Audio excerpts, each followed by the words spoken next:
Hayırlı iş, selametlikni saqlao учрежденияларына 1 trillion so'm ақша bo'lib beru, doimiy ravishda dispanserlashtiruv ishlariga tashlamalar, bu ülkəni sifirlashtiru.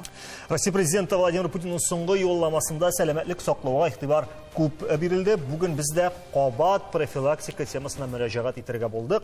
Ham shu temani bugun jintaklab сөйләшәбез. Qadrli ekspertlarimiz, qonaqlarimiz bilan. Esenmisiz, xayrli kech.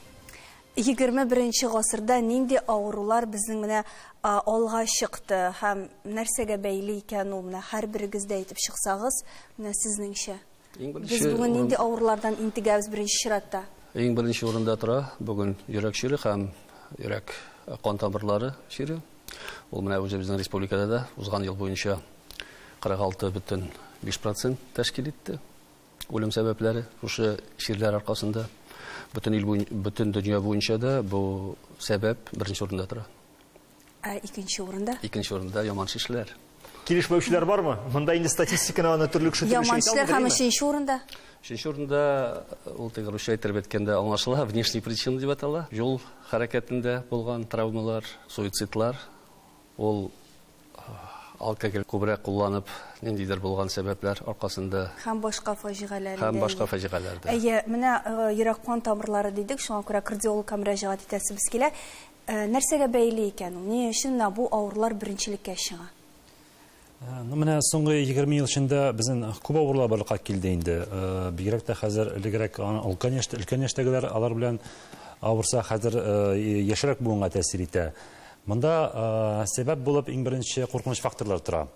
Куркыныч факторларны бүләргә була без тәэсир итә алатырганга һәм тәэсир итә алмаганга. Мәсәлән, яшь авыруның җенесенә һәм нәселленлеккә без тәэсир итә алмыйбыз.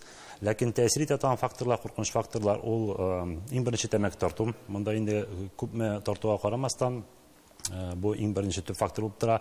Икенчесе дөрес тукланмау, аз хәрәкәтләнү.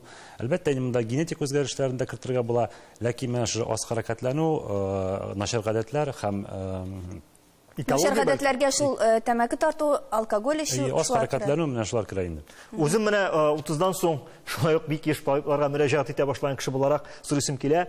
Минем гипотеза дөрес микән? Менә шу авырулар бүгенге көндә яшәрә барамы? Чөнки кайбер табиблар да әйтәләр бит. Гадәттә бу авыру белән 50дан соң мөрәҗәгать итәләр иде, хәзер инде 30дан соң да. Бу чыннан да шулай бармы моның тенденциясе? Булат әфәнде. Тенденция бар.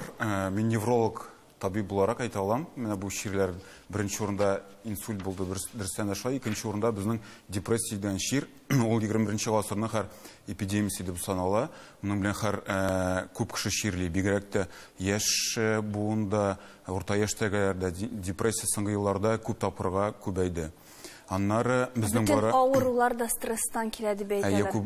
Дөрестән дә кешенең психикасы ул бик мөһим, чөнки психикадан күбәйбер аның кешенең сәламәтлеге тора.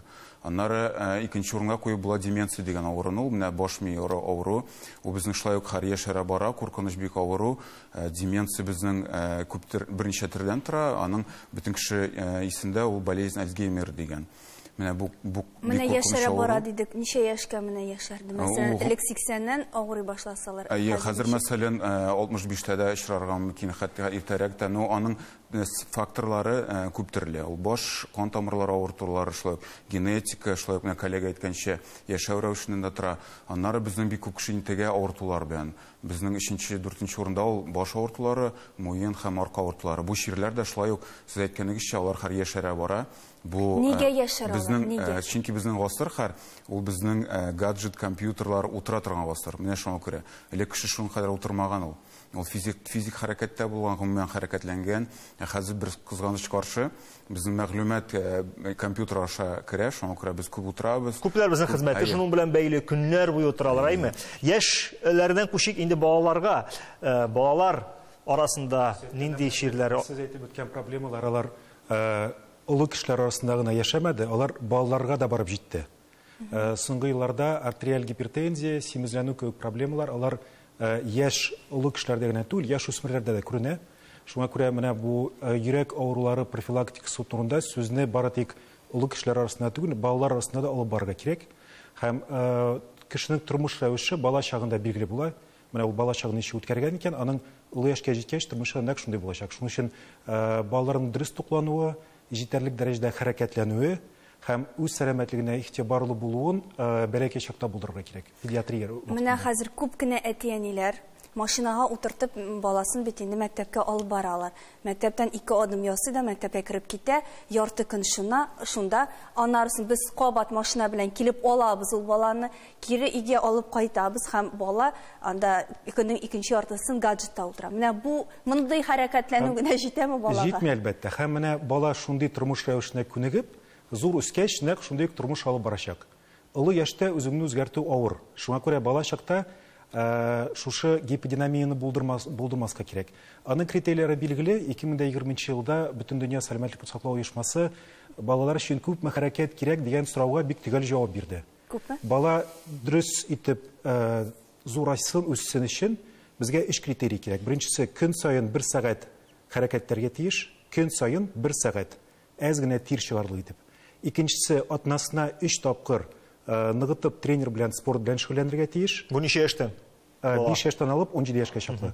Һәм өченчесе, мөмкин кадәр хәрәкәте әз булган эшләрне әзрәк эшләргә кирәк.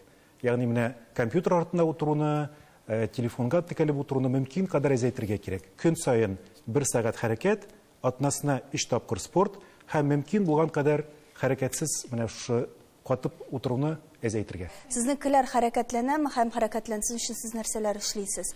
Безнекеләр бит инде хәзер 13 тулып килә торган кызлар, игъзәк кызлар әйме. Алар инде сәламәт яшәү рәвешенең ни икәнен үзләре аңлыйлар микән, мәктәптә сөйләшәләр микән? Аларның телефонда приложение кушымта бар бит инде. Һәм шул кушымта белән алар 10,000-гә кадәр йөрүне үзләренә максат итеп куйганнар. Беренчедән мәктәптән кайтканда җәяү кайталар үзләре. Һәм әйтәләр, әле менә ял көннәрендә без әле телефон белән чыгып китәләр, менә шушы теге 10,000 адымны йөрергә дип. Шуңа бездә андый проблема юк. Кичкенә чагында да гел урамда идек дип уйлыйм мин. Шуңа менә бер караганда гаджетлар зарар китерәләр, ләкин шул гаджетларга кайбер кушымталар хәрәкәтләнергә стимулда булып тора. Татарстанның сәламәтлек саклау министры Марсель Миңнуллин игътибарны көчле профилактика юнәтергә кирәк дип белдерде. Менә шуннан да әйдәгез тагы да шушы теманы ачыклык кертик. Бу ничек хәзер бу өлкәдә эш алып барылырга тиеш? Реаль хәзерге чын барлыкмы һәм бәлки алдагы идеаль бер ситуацияны күзаллап алыйк әле. Илнур әфәнде, сез ничек уйлыйсыз? Профилактика 3 тармакка бүленгән. Шуның беренче профилактикасы халыкка аңлатып, ничек дөрес яшәргә, нинди тормыш рәвешләрен ничек кулланырга икәнен аңлата торган булса, икенчесе менә шушы халыкны диспансеризациялаштыру. Чөнки Беренче чиратта, чөнки иртә ниндидер организмда ниндидер булган үзгәрешләрне табу, терелтү ысулларын куллану һәм алга таба да менә шулай итеп ел саен тикшереп тору ысулларын кулланып диспансеризация оештыру. Шуңа күрә дөрес әйтәсез, Масил Масурович, һәр мөмкинлек булып чыккан вакытта кайда гына нинди мөмкинлек булса да, шуны куллана, кешегә аңлатырга, диспансеризациялаштыру кирәк. Чөнки менә узган ел саннарын карасак, республика буенча 1,011,000 артык халык шушы диспансеризациялаштыруны узды. Шушы халык арасында 1,142,000 артык диагноз тартылган. Бу һәрбер кешедә булган авыру табылган дип әйтелгән сүз түгел. Бу кайберсендә күбрәк 1-2 генә түгел, 3-4 тә авыру бардыр. Кайберсендә бөтенләй юктыр. Менә барсына менә шулай тартылган диагнозлар. 98,000 артык беренче тапкыр тартылган диагнозлар. Менә шушы 1,111,000 халыкка 98 беренче тапкыр куелган диагноз. Шушы диагнозлар арасында 2602 диагноз яманшыш диагнозлары. Шушларны диспансеризациялаштыру үтмәгән булсалар, бу кешеләр качан белерләр бу авырулары турында, ничек барыр ул авырулар? Без бөтенләй белеп тә бетерә алмыйбыз хәзер. Җиңел булмас хәлләре. Менә шуңа күрә диспансеризациялаштыруның мәгънәсе менә шушы саннарда. Аны менә үзең аша үткәреп, статистика итеп кенә караганда, ул саннар бик куркыныч сыман түгел. Ләкин һәрбер сан артында бит кешенең гомере, кешенең тормышы. Менә шуны уйлап карагыз. Үзең өчен якын кеше булганда, аеруча якын кеше үзең булганда, бу саннарны үзеңнең күңелеңә аша үткәреп, уйлап карарга кирәк. Һәм тагын нәрсә дип әйтә министр, ул әйтә, авыруның нәтиҗәсе белән көрәшергә кирәк түгел, менә аны булдырмау белән көрәшергә кирәк. Менә профилактика бит инде. Шул. Менә калек әйткәнчә, факторлар, менә шушы безгә тәэсир итә торган факторларның без үзгәртә ала торган факторлар бар. Тәмәке тарту, арак эчү, һәм башка әйткән факторлар. Аларга бит безнең ниндидер караш үзгәреш тә булырга тиеш. Аны бит без үзебез регулировать итәргә тиеш, шулаймы? Менә шуңа күрә ширләрне булдырмас өчен, авыруларны булдырмас өчен тырышырга кирәк һәм бу факторларга үзебезнең тәэсиребезне арттырырга кирәк. Менә өченче тармагының әлегә сер булып калсын. Өченче тармагы сер булмасын. Бу өченче тармагы менә шушы авыруларны тапкач, аларны диспансеризация түгел, диспансер контроль алып бару. Менә моның турында без рекламадан соң сөйләшербез.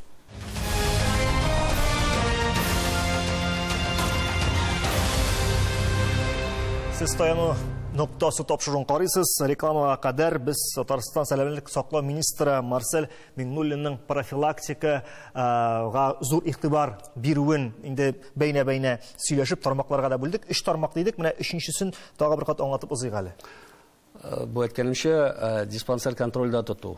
Табылган авырулар, кешеләрдә булган авыруларны тапканнан соң, аны нинди дәвалау чаралары күрелергә тиеш һәм контрольдә тоту. Операциялар, ниләр үткәргә, башка ысуллар кулланганнан соң, һәр вакыт контрольдә торырга кирәк. Алга таба ничек бу кешенең тормышы ничек бара һәм бу авырулар үзләрен Ничек күрсәтер?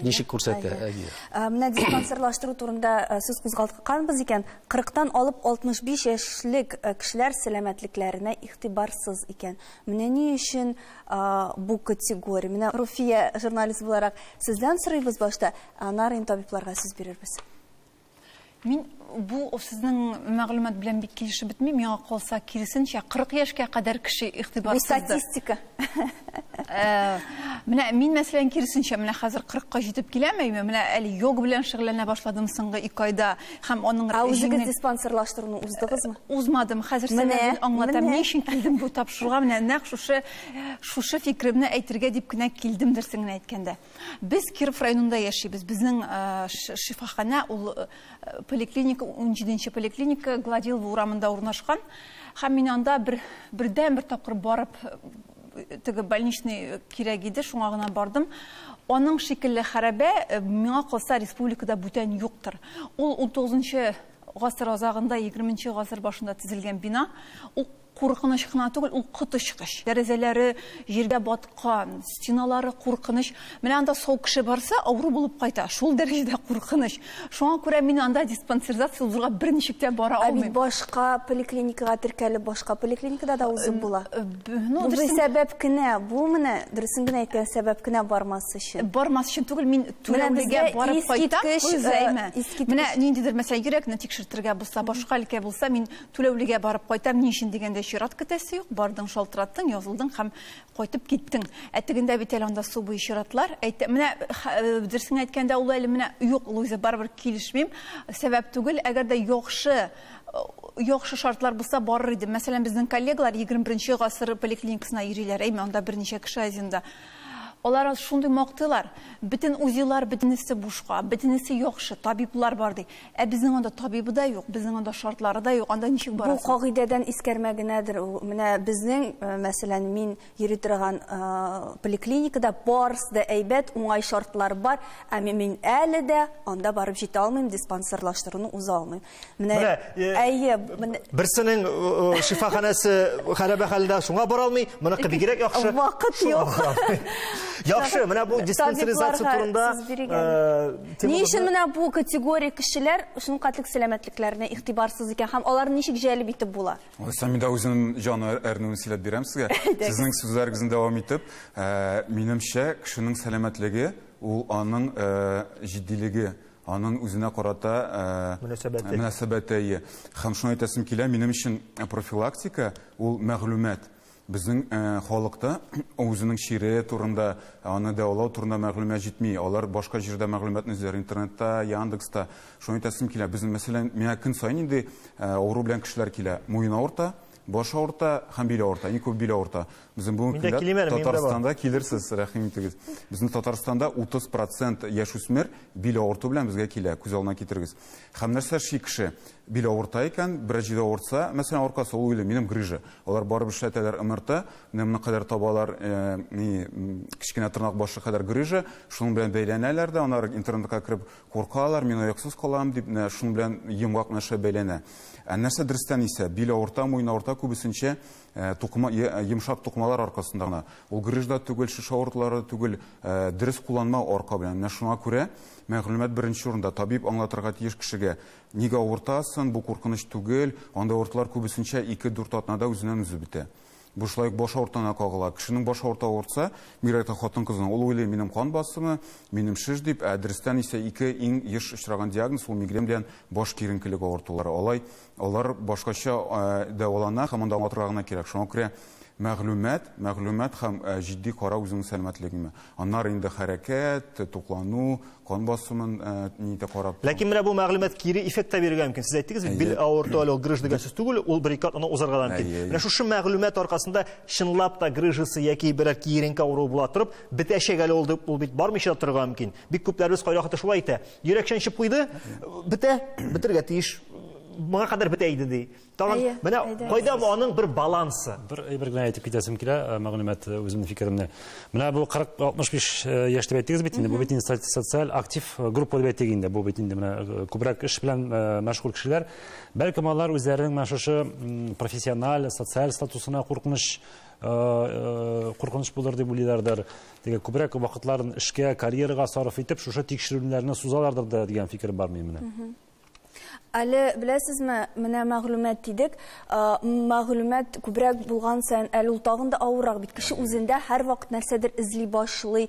Мине менә монда бу әйберем, менә монда мине бу, менә моның белән мавыгып китү, үзеңдә шир эзләү. Аның менә куркыныч ягы бармы, я ул нормаль күренеш. Кайда аның балансы чыннан да, чөнки шәншегән саен хәзер табибка да барып булмый. Ләкин шул ук вакытта бер җитди очракында уздырып җибәргә мөмкинсең.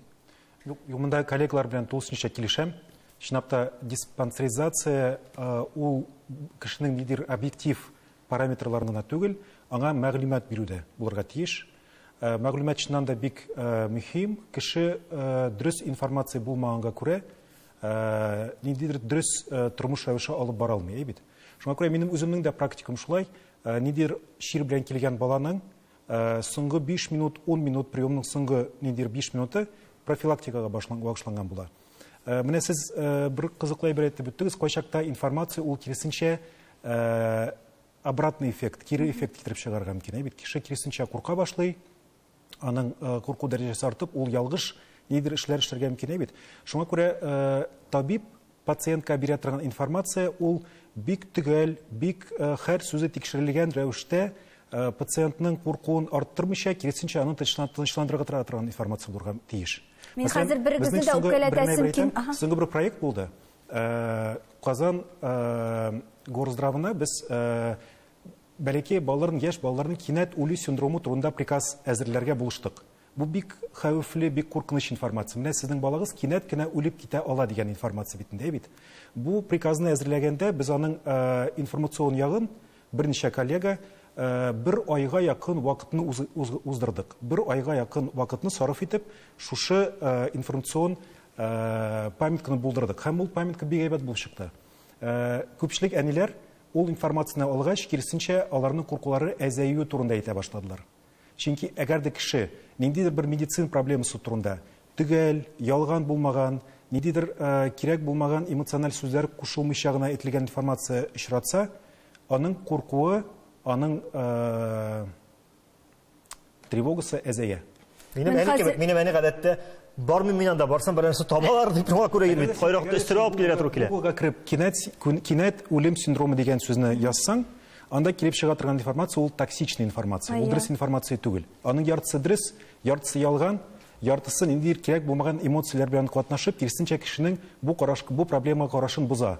Шуңа күрә менә бу информацион политика медицинада ул дөрес төзелгән булырга тиеш. Безнең һәр нинди бер проблемага алдан әзерләнеп куелган җавабыбыз булырга тиеш. Менә минем хәзер берегезне дә үпкәләтәсем килми, әмма алай да әйтәләр бит инде, менә бер табибка барасың икән, тагын икенче табибка да барып тикшерен. Менә сез моңа үзегез нинди карашта?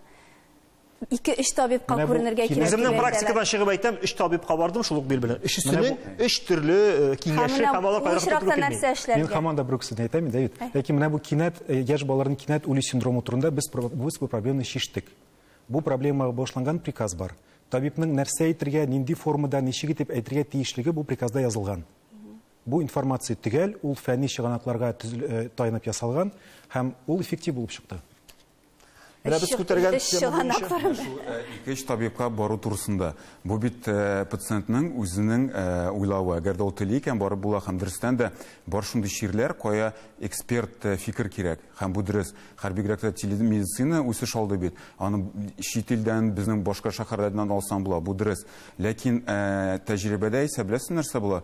Кеше бара эчтирел табибка, ул уйлыганарга эчтирел табиб төрлечә әйтте дип. Әгәр дә син белән рәхәтләнеп, матур итеп утырып сөйләшсәң, эш табиб та бер сүз әйткәннәр икән, ләкин даруның исеме генә башка төрле, группасы башка төрле, ул аны башкачарак кына аңлаган, еш менә шулай килеп чыга. Аңа исеме кеше белән, пациент белән утырып сөйләшергә генә кирәк, әйбәтләп аңлатырга. Табиб ул табибка түгел, ул синең дустың шикелле булырга тиеш, син ачылырга тиешсең. Тагы бер сәбәбе бар, ул һәрбер табибтан инде информация алып, икенчесенә барып, арттырып, башка ниләр, өстәмәләр кертеп, шулай да сөйләп, үзгәрешләр дә кертә. Шуңа күрә андый сәбәп тә бар. Менә нигә безнең 40 яшьтә булган кешеләр диспансеризациялаштыруга бик бармый дигәннең сәбәпләре, тагы да башка сәбәпләр бар. Менә үзегез әйттегез, бер яктан курку бар. Менә иратларга хас. Ул кайсы әйтә миңа анда инә белә төртәләр, мин бармыйм ди. Кайсы әйтә миндә нәрсәдер таба ди. Тагы бер сәбәбе бар, җигетләнү. Ул теге менә ялгышыпмы, теге ялган җигетләнү дип әйтергә кирәк инде аны. Мин сәламәт, миндә бер нәрсә дә юк, нигә барып йөрим, чөнки аның башка эше дә күп дип. Менә шушындый сәбәпләр дә бар. Менә сезнең статистикада язылган микән, юк микән, безнең диспансеризациялаштыруга хатын-кызлар күбрәк йөри. Чөнки хатын-кызның күңелендә тормышны саклау, тудыру, тормышны дәвам итү турында сүз бара. Менә шуңа күрә без хатын-кызларга күбрәк өндәү белән белән шушы курыккан, җигетләнеп йөргән җигетләрне дә үзләре белән албарга кирәк. Кайсына ялгыш уйлары булса, аңар аңлатып, куркуы булса, җитәкләп, аны менә шушы диспансеризациягә алып бару. Менә алайда төп сәбәп миңа калса вакыт булмаудыр. Бәлки эштән ничектер менә алып бару, анда менә шул диспансеризация үтү мөмкин. Менә сезгә бер нәрсә әйтәм. Миллион бирәм дисәләр, вакыт кала. Менә мин сезгә бер нәрсә әйтәм. Менә барыгыз да машинада йөри хәзер, име? Тәү белән чагыштырасыз. Техобслуживаниегә бармыйча каласызмы? Сез аны беләсез. Ул машина ватылачак, ул машина бетәчәк, шуның беләсез, йөри алмаячаксыз. Вакытын дөрес итеп алып барып үткәрәсезме? Әнигә үзебезнең тәнебез турында, үзебезнең сәламәтлегебез турында алай кайгыртмыйбыз. Менә монда да әзгә әйтәсем килә. Мин техобслуживаниегә машина алып барганда карамыйм, ничек мотор, ничек нинди моторлыклар икән анда. Мин беләм анда булырга кирәк икән, мин шунда барам. Менә шуңа күрә ул ягында белергә кирәк. Тапшыруның азагында гомерлек ике хакыйкать. Беренчесе, шуннан да бар дөнья хатын-кызлар кулында. Иратлар бармаса хатын-кызлар этәргә, өндәргә, куркытырга бәлки тиешләр. Икенчесе, әлбәттә, инде үзең игътибар. Әгәр дә үзебезгә үзебез игътибар итмәсәк, кемгә кирәкбез дигәндәй. Ләкин менә шушы ике хакыйкатьне белеп торсак та, барыбер сәламәтлек һәм яшәү гомеребез узын булачак, Аллаһ бирсә. Машиналарыбызны чыннан да бик кадерләп тоткан кебек, үзебезнең сәламәтлекне дә кадерләп тотыйк. Сау сәламәт булыйк, авырмыйк. Рәхмәт сезгә, һәрбер шәхескә дә.